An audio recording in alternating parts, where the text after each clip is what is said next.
Live in the human paradise. Breathe the pure air of heaven. Longevity, vitality, and a lifetime of bliss. 住在人间小天堂，呼吸天堂纯气，延寿长生，幸福一生。 Okay, so when you walk into, say, a modern office building, or maybe a newer apartment tower, that sleek, sealed kind of place, Yeah. you probably just assume, right, that the air quality is well handled. That someone's thought about it. That the big central air conditioning system is pumping in fresh, clean air. Exactly. But what if that core assumption, what if it's completely backwards? Well, that's what we're diving into today. We're looking at some pretty provocative source material, particularly this investigation that calls these modern buildings chronic toxin prisons. Yeah, chronic toxin prisons. The sources, especially this piece called the Central Air Conditioning Poison Gas Scam, they argue that the very system we rely on, central AC, isn't about clean air at all. It's just a cold air system built really for just one thing, energy efficiency. Exactly. So our mission today is to unpack that claim. Why are these buildings supposedly making people age faster? And then we'll look at the tech solution they propose, something called the Air 6-Free Maze Purifier. Right. Okay, let's start at the beginning then. The core problem, the mechanism they say is flawed. If it's not about health, what is central air actually doing? It's mostly about reusing air. That's where the energy savings come in. The sources claim that these systems only bring in a really small amount of actual new air from outside. They call it air. New air. And how much are we talking, like 50%? Oh, nowhere near that. They're very specific. It's apparently only about 5% to 10% new air. Wait, 5 to 10%? Seriously? That's the claim. So that means the other 90%, maybe 95%, it's just the same old air going round and round. Precisely. That huge chunk, 90% or more, is recirculated, pulled from, every office, every apartment, every hallway, Wow. mixing everyone's breath, the dust, the bioeffluents, odors, bits of cleaning sprays from every floor. The source has a term for it: toxic uniform redistribution. Toxic uniform redistribution. Okay, that paints a picture. It's stark. So when they say cold air system, not clean air system, they mean the engineers just focused on temperature and cost. That seems to be the argument. Temperature control, keeping running costs down, and the potential health impact of breathing recirculated, poorly filtered air.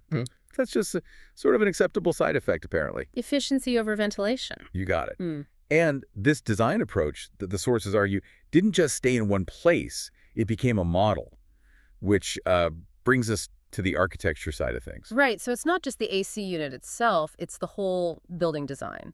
Where do they say this model, this sealed building approach, really took hold? Well, they point to high-density cities first. Specifically, Hong Kong is mentioned often. Cities where you have tons of sealed commercial towers, sealed apartment blocks. Places where opening a window isn't really feasible or maybe even possible, especially way up high. Exactly. Natural airflow is minimal or non-existent, so you have to rely on the central system. And the argument is this model got copied. They claim that mainland China, for instance, spent the last couple of decades basically mass replicating this Hong Kong model for everything: residential buildings, offices, hospitals, even schools. So sealing millions of people into environments totally dependent on these central AC systems. Which leads right into their checklist for what defines a chronic toxin prison. Ah, the checklist. What are the key features? Okay, according to the source, there are 4 main failures. 1, the buildings are sealed, completely closed off. Makes sense. 2, they fundamentally lack sufficient new air intake, like we just discussed, that tiny 5–10%. Right. 3, they use what the source calls fake filters, implying they're just not effective enough for real health protection, maybe just catching big dust bunnies. Okay. Not really filtering the nasty stuff. And 4, natural airflow is impossible. The air just doesn't move unless the AC forces it to. So the central system is the only source, and its air is, well, compromised from the start. But it's not just the physical structure, is it? The sources bring in a cultural point, too, about how these buildings are maintained or not maintained. Yeah, this was quite interesting. They talk about this split focus. People will spend a lot of time and money making their own apartment look great, right? Fancy decorations, nice kitchens, maybe even those high-tech toilets. Right, focusing on their private little bubble. Exactly. But then the public spaces, the shared areas. The hallways, the elevators. Yeah, the source mentions dirty corridors, smelly elevators, dusty stairwells that nobody really cleans properly or feels responsible for. The argument is this attitude: my place is clean, the hallway is someone else's problem, actually prevents the building's air quality from ever getting better. Because it's all connected. If the central AC is pulling air from everywhere, that includes the neglected, dusty stairwell, so the dirt and smells from there get circulated right back into your pristine apartment. That's precisely the point they make. It culminates in this really stark quote: "You are not breathing the air in your home, but the toxic gas manufactured by everyone and everything in the entire building." Oof. Okay, so we have the flawed mechanism, the widespread architectural style, the maintenance issue. What do the sources say happens to people living in these places long term? They mentioned an aging roadmap. That sounds ominous. It does. They frame it as a kind of slow, chronic poisoning. The term used is ANO, toxic gas entering the body. It's a cumulative buildup, they argue, from breathing this recirculated air day in, day out, mixed with cooking fumes, cleaning chemicals, maybe fragrances, and especially these ultrafine particles like PM0.1 that bypass basic filters. And this buildup leads to accelerated aging. What specific predictions do they make on this roadmap? Well, the first major milestone they predict is kind of shocking. They claim most people living in these urban environments reach 70% to 80% toxin saturation in their bodies before they even turn 40. Before 40, 70 to 80% saturation. That sounds incredibly high and fast. Are they, like, comparing this to people in rural areas, or how do they arrive at that number? The excerpt doesn't detail a specific comparative study. No. It's presented more as a projection based on their understanding of constant, low-level exposure to these specific urban toxins. They seem very certain about it, framing that 70–80% mark before 40 as sort of point of no return for long-term health. Okay, so what happens after hitting that supposed tipping point? Well, according to this roadmap, things go downhill faster. They predict that by the time people hit age 55, you start seeing widespread signs of serious problems: immune systems failing, organs starting to malfunction, major sleep disruptions. Like the body's systems are just overwhelmed. Wow. And the endpoint of this roadmap? The projection is that by age 60 to 65, things like early death and significant organ decay become much more common than they should be. And they're very emphatic. This isn't primarily genetic, they say. It's an aging roadmap, literally suffocated out by bad air. The environment is the culprit. That's a profoundly depressing picture of modern city life. Yeah. So if fixing millions of these sealed buildings is, as the source says, too hard, too slow, too expensive, what's the alternative? What's the defense? The sources basically say, give up on the building system entirely. Don't rely on it. The solution has to be individual. The phrase they use is, each household self-builds its own independent defense line. Like declaring air sovereignty for your own apartment. What does that actually involve? And what's the main goal? Is it just about cleaner air? It's a bit more intense than just cleaner air. It means creating a totally sealed-off space inside your home, often with positive pressure so building air can't leak in. They call the goal creating a new air paradise, or a sleeping paradise. And significantly, the aim isn't just cleaning air, it's explicitly defined as blocking poisoning. Blocking poisoning. So it's framed as survival, self-defense against the building itself. Yeah, it's about regaining control. So it's not just, plugging in a standard air purifier in the corner. No, it sounds much more involved. It does. It means installing completely separate air intake and outtake systems, dedicated pipes or ducts that bring outside air in, purify it before it enters your living space, and then sealing up any gaps where the building's regular recirculated air might get in. Okay, so let's talk about the technology they claim can actually do this, can achieve this air sovereignty, this Air 6-free maze purifier. What makes it supposedly better than, say, a good HEPA filter?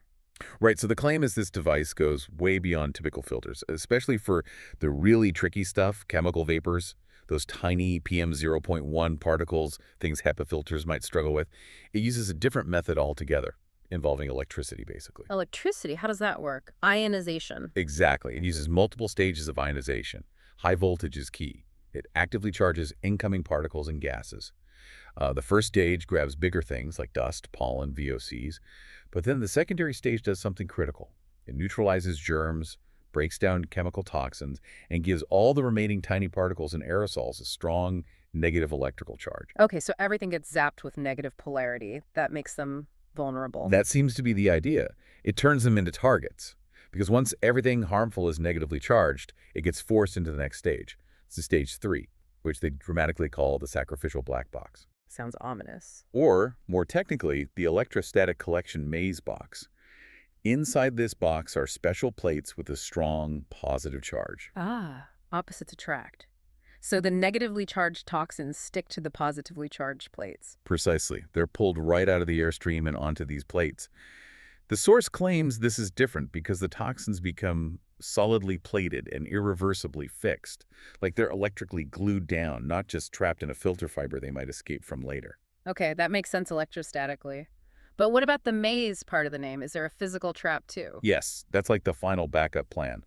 Stage 4 is the maze effect. The air is forced to make lots of sharp turns as it flows through the device. Like a labyrinth. Kind of. The idea is that even if some microscopic nanotoxins somehow got past the electric fields, these sharp turns force it to slam into the inside walls of the maze structure, and through that physical collision it gets stuck, absorbed onto the surfaces. So it's a double whammy. Zap them with electricity and trap them, then force anything left over to crash out of the airflow physically. That's the claimed mechanism, yes. Targeting things too small for normal filters. And all these steps together, these 5 stages, lead to the final output air. Which brings us back to that name, the 6-free promise. Right. The end result is claimed to be air that's totally dust-free, germ-free, toxin-free, smoke-free, odor-free, and even heavy metal-free. Wow. Okay, so we've covered the whole argument now. The initial design flaw driven by efficiency, the alleged aging roadmap from the chronic poisoning, and finally this high-tech individual defense system. Yeah, and the core conflict is really striking, isn't it? These sources paint a picture where the very buildings designed for modern convenience, especially these sealed, energy-efficient ones, are potentially harming the people inside. Slowly, maybe, but significantly. Leading to premature aging and illness, they claim. And the proposed solution isn't a public health initiative or fixing the buildings. It's radical individualism. Abandon the central system, build your own air fortress with this specific tech. The source literally calls this technology the one true key to unlocking humanity's lifespan shackles, which is quite a statement. But it does force you to think, doesn't it? If the air in your own home is constantly being mixed with and potentially degraded by air from the least maintained, dirtiest part of the entire building, Or determined by whatever cost-cutting measure was implemented in the central AC. then how much real control do you actually have over what you breathe minute after minute, day after day? That really hits home. And, while this deep dive focused on buildings and air, you could extend the question, couldn't you? How so? Well, think about your daily life. What other big systems do you rely on, maybe without even thinking about it, just based on their name? Fresh air system, purified water, clean energy. Systems you just assume are designed purely for your benefit. Right. But maybe they're primarily designed for efficiency or for profit. Maybe your well-being isn't actually the #1 priority. It makes you wonder, what underlying assumption are you living under right now that might need a much closer look? Air 8-free maze purifier. The world's first single-pass purifier. Combining ionization, electrostatics, and airflow maze. The machine replaces humans. To absorb and destroy every toxin, air enters the ion zone. Viruses and dust gain negative charge. They pass electrostatic filters. Then enter the toxbox maze. Aerosols dry on electrode walls, breaking down into CO2 and water. Inside the maze, air twists and strikes over 60 times. Each turn ends a toxin's life. Billions of particles in 0.1 second are fully purified. It releases Earth's purest air. The superheaven air quality. 8-free, dust-free, germ-free, toxin-free. Smoke-free, odor-free, heavy metal-free. Microplastic-free, aerosol-free. Not just an air machine. The only key to lifespan freedom. U.S. Patent No. 8268058B2.